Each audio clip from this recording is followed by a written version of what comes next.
Bagaimana nih Ustaz? Kita nih sholat di masjid, depannya kuburan, ada kan? Banyak. Baratnya itu kuburan. Jawabannya begini: jika masjid dan kuburan ada tembok pembatas, jelas batasnya, maka itu boleh. Karena jelas berbeda mana kuburan, mana masjid. Tapi kalau tidak ada perbedaan, tidak ada pembatas, mana itu kuburan, mana itu masjid, nah itu yang tidak boleh. Kalau ada pembatasnya itu masih boleh. Jadi sambil sholat sambil zikrul mau ngarepnya kuburan gitu ya.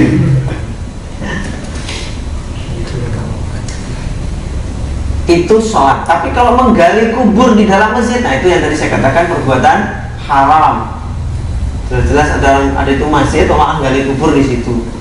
Ikut jenengane sembrono, ya. Belum kutuk monyar-monyar seroni. Menurut pendapat ulama Syafi'i, Hanafi dan Hambali, Syafi'i, Hanafi, Hambali, siapa kuwi? Sing muridnya paling nom sapa? Hambali, di atasnya Hambali, Syafi'i dan Hanafi. Berarti Imam Malik tak termasuk. Gurunya Imam Syafi'i. Menulis di atas dinding dan atap masjid adalah makruh. Oh, jadi dinding masjid ditulisi Ustaz, Joksin, ngomong nih, Slemania 76. Piye kabarmu ger? Wah, saya membaju terang. Ini apa? Menulis-nulis di masjid. Ya, menulis yang aneh-aneh seperti itu makruh hukumnya.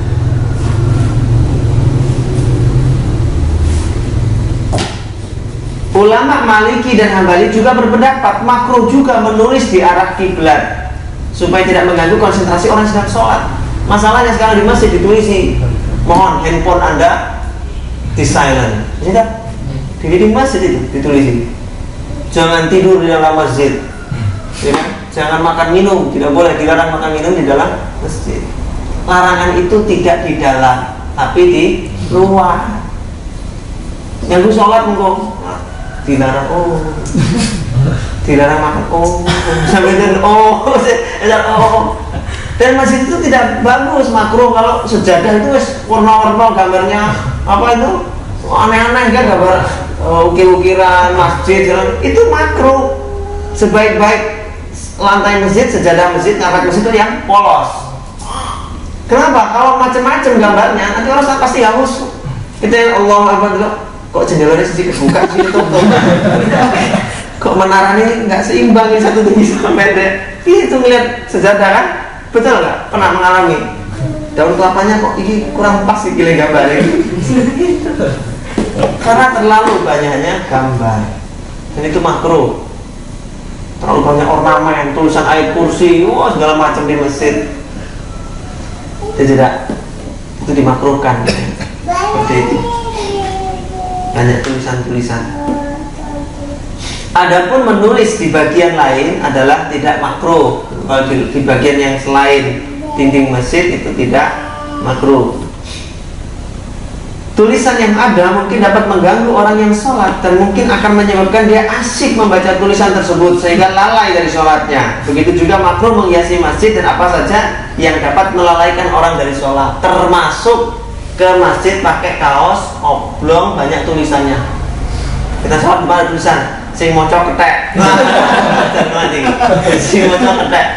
Wah, tenang nih. Mengajar. Orang itu bawa tulisannya aneh-aneh itu terjadi. Itulah yang terjadi. Makruh. Jadi masjid yang bagus itu adalah kalau ada orang yang pakai kaos itu ada larangan di luar. Jadi ditegur, Mas, maaf ya Mas, di masjid ini tidak boleh pakai kaos oblong.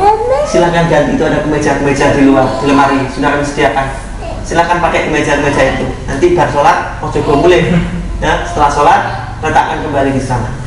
Dan di sebelah itu ada parfum juga, silakan pakai parfum. Indah tahun masjid begitu kan? Jangan cuma melarang tapi tidak ngasih solusi. Kasih solusi. Gak usah ditulisi harap handphone Anda silent dimatikan. Gak usah. Mas, mohon di sini handphone dimatikan. Jika tidak bisa, itu ada palu di sana. Oh itu solusi selamanya ini ya. Tidak akan hidup lagi handphonenya. Jadi seperti itu. Mau ada infaknya puluhan juta kok beli kemeja aja nggak mampu kok beli, lucu. Ada masjid di Jogja ini yang sudah menerapkan seperti itu. Jadi kalau masuk masjid ada kemeja batik, kemeja koko. Untuk siapa yang pakai baju kaos, disetop suruh pakai baju itu. Disediakan parfumnya. Di Masjid At-Taqwa Swakarya Hotel Ishiro, Selatan Hotel Ishiro, satu sana ada. Terus di Masjid aduh saya lupa satunya, tapi ada dua. Saya baru lihat ada dua kan. Ada. Di mana? Istiqomah ada baju-bajunya. Oh ya betul, Masjid Istiqomah Karanggayam, betul, betul. Saya ingat di sana ada. Yang ke berapa? 26. Dinding masjid baik dari dalam ataupun luar adalah mempunyai hukum. Ini nomor 26 loh ya. Beda dengan yang tadi. Ini masih ngomongin masalah dinding. Dinding masjid baik yang di dalam ataupun yang di luar adalah mempunyai hukum yang sama dengan masjid. Dari segi wajib dijaga dan dihormati. Begitu juga atapnya, sumur, termasuk juga sumur yang ada di dalamnya, dan juga halamannya. Jadi arti dihormati, jangan dirusak, ya dicoret-coret segala macam. Imam Syafi'i dan pengikutnya telah menyatakan sah melakukan iktikaf di halaman masjid dan juga di atapnya. Wah ini malah kerjaan memang ya. Iktikaf yang jeruknya dua atap nih. Ini mungkin maksudnya jika terjadi sesuatu kasus ya. Imam Syafi'i berpendapat seperti ini. Ini pasti kan terjadi kasus. Misalnya kasus masjidnya penuh, sesak, tidak ada tempat lagi atau banjir, bisa jadi seperti itu. Serta sah sholatnya makmum di situ menurut imam yang sholat di dalam masjid. Begitu juga dalam mazhab yang lain. Semuanya menganggap atap masjid sama kedudukannya dengan masjid. Artinya jangan dicoret-coret tadi ya, jangan dirusak, dipakai untuk tayamum dan sebagainya. Yang sudah saya bahas loh. Tayamum di masjid itu hukumnya haram. Haram apa makruh? Dilihat ceritanya. Belum. Sudah kok. Itu loh bab yang berwudu di dalam masjid, apa tayamum. Bertayamum dengan debu yang ada dalam masjid adalah haram. Poin kedua. Itu loh yang jika seorang mimpi basah di dalam masjid maka dia wajib segera keluar. Kan gitu. Kecuali jika pintu terkunci, ngerasa waktu ya wes di dalam, mau bagaimana lagi. Nah terus dia milih karena dia mau keluar nggak bisa. Oh iya. Dia mau tayamum. Nah tayamum sebaiknya tidak di dalam masjid. Tapi kalau dia terkunci posisinya nggak ada tempat lain dan dia harus tayamum ya nggak masalah. Tapi dalam arti kalau memang pintu terbuka dia bisa keluar malah tayamum di dalam masjid, itu hukumnya adalah haram. Memang orang Indonesia senangnya hobi ini nyoret-nyoret. Kreatif atau memang kepi sih ada hobi jadi penulis atau apa ya, saya nggak tahu. Betul. Saya itu kalau pergi ke Jabal Rahmah. Jabal Rahmah itu tugu tempat pertemuan Adam dan Hawa, yaitu di Bukit Jabal Rahmah itu di Padang Arafah. Itu ada ya. Mana naik ke sana pengen lihat mana sih tugunya pertemuannya Adam dan Hawa. Ketika lihat ke sana, masya Allah, kesirikannya banyak sekali. Antara lain, pertama bid'ahnya itu ya. Mereka itu nulis namanya dan calon istrinya di situ. Supaya apa? Katanya kan biar bertemu, biar berjodoh. Karena itu tempat pertemuannya Adam dan Hawa. Dan sedihnya kebanyakan orang Indonesia. Lu kau usah tahu namanya Joko, Bambang, Susilo. Jenis kuwi lho. Dengan Joko, Susilo, anaknya Bambang, masih jenenge Rini, pasti orang Indonesia. Saya nggak tahu orang lain namanya orang Amerika jenenge kuwi ono mesti. Tak foto kok di BBM saya itu cekrek kilo jenenge Indonesia kabeh to Iskandar Zulkifli dan apa ada yang kesirikannya, ada yang pakai amplop isinya foto anaknya segala macam. Saya foto udah cekrek nulis surat untuk Allah Subhanahu Wa Taala gitu.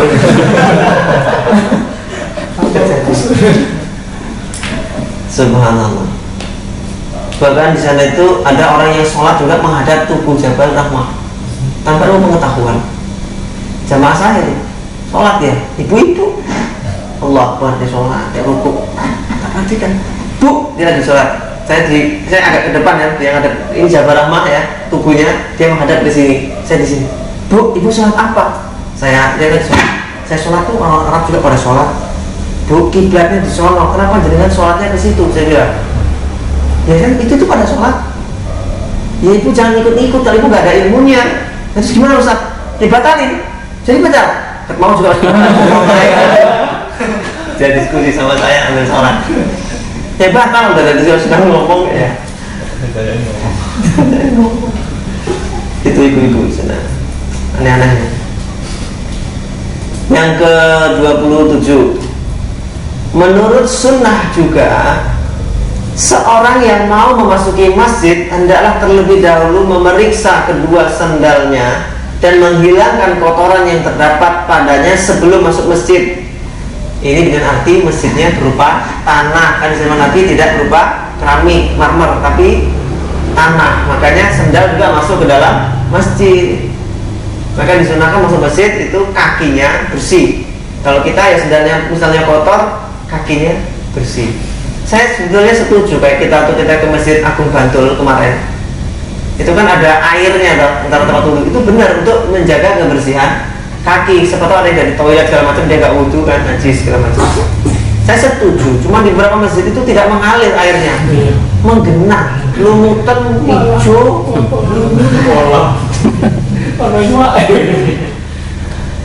Ya, kalau mengalir itu benar. Tapi kalau tidak mengalir, nah itu yang tidak benar itu. Ini berdasarkan hadis Rasulullah. Idza jaa ahadukum ilal masjid, jika ada salah seorang di antara kamu masuk masjid, falyanzur, maka adalah dia perhatikan. Fa in ra'a fi na'laihi fadaran aw azan falyamsashu wal yusalli fihima. Maka adalah kamu melihatnya, apabila kedua sendalnya ada kotoran atau sesuatu, maka hendaklah dia menghilangkannya terlebih dahulu, kemudian barulah kamu sholat dengan memakai kedua-duanya. Jadi sholat pakai sendal boleh, karena waktu itu kondisinya seperti itu. Kalau sekarang mau coba praktek di masjid kampus UGM, di masjid Swakara, di masjid Jami Minomartani atau masjid Baitur Rahman, Baitur Rahim pakai sendal silahkan. Paling dikamplengi takmir ya. Ya paling itu dikamplengi takmir. Baik, sampai sini dulu. Sampai sini dulu aja ya, biar besok pertemuannya ngerampungkan 28, 29, 30, 31, 32, 33. Ini sudah berapa barusan? 3. Oh baru 3 ya? Satu lagi aja ya. Keluar dari masjid setelah mendengar azan adalah makruh. Perhatikan, keluar dari masjid setelah mendengar azan adalah makruh, kecuali dia sholat terlebih dahulu atau sampai dia sholat terlebih dahulu. Kecuali jika ada uzur, misalnya batal. Jadi sudah dengar azan, dia duduk di masjid, terus dia keluar, nah itu makruh, kecuali ada uzur. Hal ini berdasarkan hadis Asy-Sya'sa. Kami sedang duduk bersama Abu Hurairah radhiyallahu anhu di dalam masjid. Lalu petugas azan mengumandangkan azan.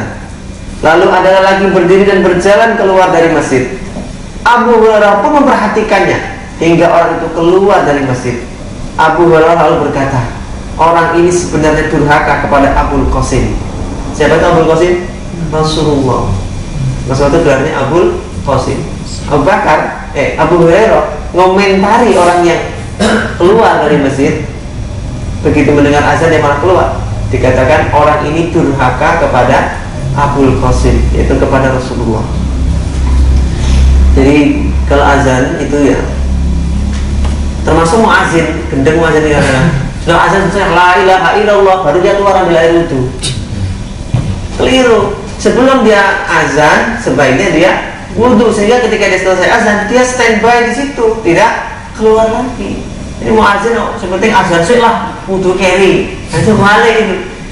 Padahal yang hendak dia panggil, yang hendak dia ucapkan itu adalah kalimat-kalimat thayyibah, tapi dia tidak dalam keadaan suci. Bagaimana dia menyuruh orang untuk bersuci, untuk bersegera sholat, tapi sendiri-sendiri tidak bersuci? Itu hukumnya adalah makruh, tidak sampai haram, jadi tidak sampai dosa. Tapi itu sesuatu yang makruh, tidak disukai oleh Rasulullah Shallallahu Alaihi Wasallam. Itu lagi lah ya, 29. Ketika masuk ke masjid disunahkan membaca A'udzubillahil azim wa wajhihil karim wa sultanihil qadim minasy syaithanir rajim. Bismillahirrahmanirrahim. Allahumma shalli ala sayyidina Muhammad wa ala ali Muhammad wa sallim. Allahumma ighfirli dzunubi waftah li abwaab rahmatik. Nah, kita kan cuma pendeknya. Yang sering kita baca cuma Allahumma ighfirli dzunubi waftah li abwaab rahmatik. Padahal panjangnya itu. A'udzubillahil azim wa wajhihil karim wa sultanihil qadim minasy syaithanir rajim. Bismillahirrahmanirrahim. Allahumma shalli ala sayyidina Muhammad wa ala ali Muhammad wa sallim. Baru Allahumma fir tadi Allahumma firli dzunubi waftah li abwaab rahmatik. Intinya a'udzubillahil azim itu minta a'udzubillah. Kalau enggak lengkap dengan ini ya a'udzubillahi minasyaitonir rajim. Lalu bismillahirrahmanirrahim walhamdulillah wala ilaha illallah akbar. Lalu baca sholawat Allahumma sholli ala Muhammad wa ala ali Muhammad. Lalu Allahumma firli dzunubi waftah li abwaab rahmatik. Dan ketika keluar masjid disunahkan membaca Allahumma firli dzunubi waftah li abwaab fadli. Gitu.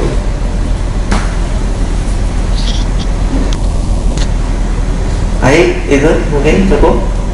Atau terakhir 30. Anggung ya 30 ya, skip. Lebih lagi nih. Namun ini. Tidak boleh mengambil bagian apapun dari masjid, baik itu batu, kerikil, tanah, batu, kerikil, tanah dan sebagainya. Berdasarkan hadis marfu, innal hasata la tunasidul ladzi yakhrujuha minal masjid. Kerikil masjid akan membuat bantahan kepada mereka yang membawanya keluar dari masjid. Ya. Jadi bikin perkara, bikin musibah. Persis ini kayak terjadi ketika saya kemarin ya. Ketika pulang dari Masjidil Haram, mau pulang ke tanah air, satu rombongan bis, ada yang nekat gitu bawa kerikil. Saya tuh heran Bapak Domo. Itu selama perjalanan kok kenapa bisnya lancar-lancar, semalam semuanya lancar, itu macet mati terus 100 meter mati. Saya herannya ada something wrong ini. Saya mikir gitu bener. Langsung saya berdiri, saya menghadap ke jamaah semua. Jamaah Bapak Ibu sekalian, mohon dengan hormat, barangkali para jamaah ada yang sengaja membawa batu atau kerikil dari tanah haram, tolong jangan dibawa pulang. Ini mumpung masih di sini, segera letakkan di sini batunya. Enggak ada satupun yang ngaku. Jalan lagi, macet lagi jalan. Saya ulang lagi 2 kali ngomongnya. Enggak ada yang ngaku. Sampai akhirnya mobilnya betul-betul macet. Polisi datang, dideret sama polisi yang mau tahu. Koper-koper semua turunin di tengah padang panas gitu kan, jalan panas itu. Ya Allah ya Rabb. Akhirnya alhamdulillah ada bantuan bis datang bawa kita ke bandara. Begitu saya sampai sini Jogja, dikabari, Ustaz, ternyata misterinya terkuak. Apa itu Bu? Ini tidak ada jamaah bawa kerikil dan batu. Astagfirullahaladzim. Kok dia nggak jujur loh Bu? Katanya malu Ustaz. Katanya malu kalau dia jujur. Harusnya dia nggak usah. Ya cukuplah dikantongin untuk gimana dibuang di situ, bicara ketahuan orang kan bisa ya, kan misahin orang lain. Nggak mau ngaku. Memang kenapa dia bawa kerikil? Katanya buat pondasi rumah. Pondasi rumahnya itu pakai kerikil. Masya Allah. Salah tahan gempa. Ini kan pernah ada juga jamaah dari tempat yang lain. Jadi dia tuh bawa kerikil dari tanah haram. Ini namanya tanah suci. Mereka itu bahagia. Diciptakan Allah lahirnya di sono kan, ada di sono. Itu mereka bahagia. Setiap hari orang ziarah sana. Mereka ketika dibawa ke tanah kotor, dari tanah suci ke tanah kotor di sini, itu mereka nangis batu itu. Mereka semua makhluk Allah, ya kan? Subhanallahi ma fis samawati wa ma fil ardh. Bertasbih kepada Allah apa-apa yang ada di langit dan apa-apa yang ada di bumi. Semua batu, kerikil, pohon, semua air berzikir, bertasbih. Maka ketika dia bawa kerikil itu dia heran. Beberapa hari kok dengar suara orang nangis, tapi nggak dicari, nggak ketemu. Setelah dicari, ternyata ada batu kecil itu yang dia bawa, dia simpan di lemari. Batu itu nangis, minta dikembalikan ke tanah suci karena kosong tadi. Sekarang Yuto yang balik kan. Itu orangnya. Dia tekan laut cemplung itu. Tuh.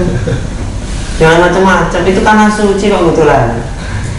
Tanah suci ya tanah suci, jangan dibawa ke sini. Dia nangis, dia tuh bahagia tinggal di sana.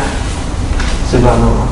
Itu pelajaran besok-besok oleh antara kita barangkali Allah kehendaki untuk berangkat ke sana, amin ya. Amin. Jangan bawa macam-macam, ini wit, kayu apa segala macam, pasir, satu. Tapi kalau belanja boleh, korma boleh, ya. Itu memang diperdagangkan, itu yang boleh, ya. Karena itu memang khusus gitu, boleh.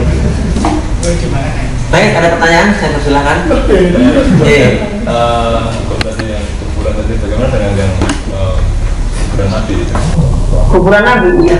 Bagaimana dengan kuburan Nabi? Nabi itu kuburannya sebetulnya di luar area masjid. Jadi ini Masjid Nabawi. Rumah Nabi itu gandeng dindingnya, pelak. Nabi meninggal dan dimakamkan di tempat di mana dia meninggal, di bawah kasur, di bawah tempat itu, di bawah dipannya Rasul. Di rumahnya, ya di kamarnya, di bawah dipannya itu.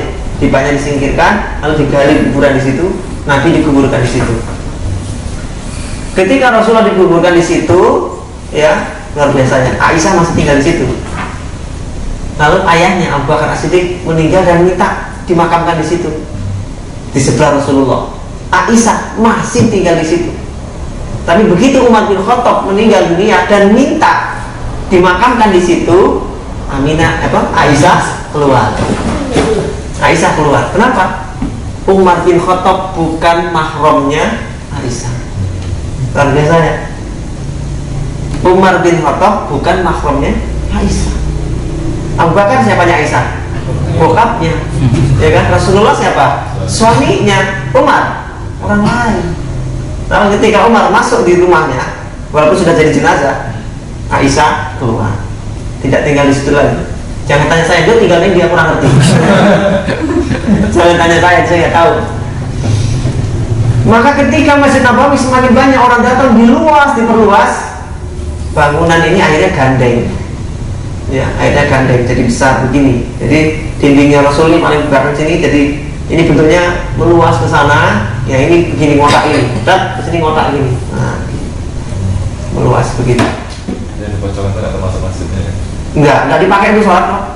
Ditutup rapat, bahkan jujur melihat makam Nabi pun sekarang nggak bisa. Jadi cuman yang dilihat itu adalah apa? Kayak teralis gitu loh. Jadi sudah ditutupi teralis, kita ngelihatnya itu pun agak sulit. Di dalam pun sudah ditutupi oleh kayak apa ya? Kayak apa itu kain Ka'bah itu apa namanya? Kiswah kayak gitu. Jadi nggak bisa ngelihat, tapi tahu di situ. Rasulullah nggak tahu kondisinya itu gitu. Ada lagi pertanyaan? Jadi mana? Mengenai itu buat kaligrafi di masjid tapi di atas. Di atas. Nah, itu yang satu. Terus yang kedua, misal jual barang bekas punya masjid terus dikembalikan ke masjid itu gimana? Oh, baik. Pertama, bagaimana kaligrafi ornamen? Itu memang saya tadi dikatakan itu termasuk bagian dari menulis dinding masjid. Itu kurang afdol, ya. Sesuatu yang kurang afdol kan dapat mengganggu kekhusyuan. Walaupun sholat itu nggak boleh nengok ke atas kan, nggak boleh. Tapi kan sebelum sholat orang tua nengok ke atas, sehingga dia ketika sholat bisa jadi terbayang-bayang. Aku ya mau sehingga wis sopo ya kayak pinter kayak.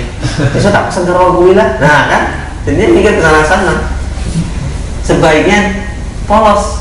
Masjid yang bagus itu yang polos, tidak terlalu banyak tulisan. Mentok-mentok paling tulisan hanya Allah dan Muhammad. Itu paling mentok-mentok gitu. Walaupun itu pun tidak menghukumi itu boleh apa tidak, makruh atau tidak, Allah alam. Tapi itu termasuk juga bagian dari menulis. Tidak tepat barangkali membawa banyak tulisan-tulisan di dinding masjid karena dapat mengganggu kekhusyuan. Kemudian yang kedua, bagaimana menjual barang masjid, barang bekas dijual untuk masjid lagi? Apa misalnya barang bekasnya? Misal masjid direnovasi, Oh. ada barang bekasnya, pakai itu di. Oh ya boleh, asal untuk kepentingan. Kan disedekahkan juga boleh. Jadi kayak masjid itu di Masjid Baitur Rahman Minomartan nih, itu dia renovasi, kerangka rengnya itu kayunya itu dicopot semua, disumbangkan ke panti atau yayasan yang mau bikin masjid. Boleh, itu juga boleh. Tanpa dijual untuk masjid lagi, disumbangkan, boleh. Itu untuk kepentingan umat itu nggak jadi soal, ya, nggak jadi masalah. Ada lagi? Masjid dijual atau? Masjidnya dijual. Iya, itu ada terjadi deh, saya ngeliat. Kalau begitu. Ada foto bagus. Serius saya lihat, sayang sama istri saya. Pernah ada. Dijual masjid di mana? Tahu nggak? Di Magelang. Di arah Magelang, Borobudur ke sana dulu, ke sana. Ada. Terus di daerah dulu saya lihat sama istri di daerah Batu ketika pulang dari Malang, saya nggak tahu daerah mana. Iya, pinggir jalan. Pinggir jalan. Gede sekali. Gede sekali. Dijual, masjid dijual. Maksudnya apa gitu? Tanda tanya ini. Punya siapa di situ? Iya. Maksudnya apa gitu saya juga nggak tahu. Memang kita bertanya-tanya ya. Bahasanya soalnya provokatif. Apakah maksudnya? Ini sih nggak tahu maksudnya apa itu. Bahasanya pakai bahasa masjid dijual, masjid ini dijual maksudnya apa? Apa karena di situ orangnya ribut terus, akhirnya pewakafnya jengkel dijual, mau pindah ke tempat yang lain? Lo alam nggak tahu. Salah terima wakaf. Iya. Biar orang-orang pada investasi. Investasi akhirat. Mungkin. Nggak tahu. Bisa jadi broker. Bahaya ini ya. Melu saya dari. Broker tanah semua oke lah. Broker mesin no. Tidak melu saya. Investasi. Ada lagi? Jadi itu tentang masjid ya. Insya Allah pada pertemuan berikutnya kita lanjutkan dan nanti malam insya Allah ini Jumat ya. Yang ngisi insya Allah nanti malam Mas Faris. Nah, insya Allah juga datang. Beliau itu pengusaha akikah ya, dan kambing kurban. Kalau kurban itu dia stok kambingnya itu bisa 400. Kemarin 400 bisa 400 ekor. Nah itu banyak belajar itu ya tentang dunia perkambingan. Ya. Karena dia itu juragan kambing ya. Baik, demikian kita tutup dengan tahmid dan doa kafaratul majlis. Alhamdulillahirabbil alamin. Subhanallahumma wa bihamdika asyhadu an la ilaha illa anta astaghfiruka wa atubu ilaik. Assalamualaikum warahmatullahi wabarakatuh. Waalaikumsalam warahmatullahi wabarakatuh.